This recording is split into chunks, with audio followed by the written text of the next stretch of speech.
good day. Katatapos lang kanina ng podcast. And ngayon, on the way na kami papuntang LU dahil papabinyag ang ating tropang Jeto. So yeah, let's go!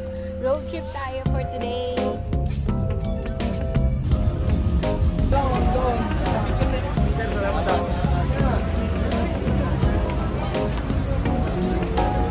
So, 2 a.m. na and nandito kami ngayon sa NLEX. Nag-stop over kami para kumain. Ayun ang mga lalaki. Bumuli sila dito.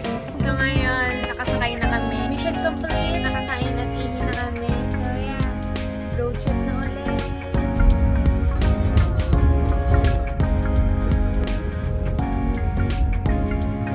Hello! We're here in La Union. Grabe, inumaga na kami.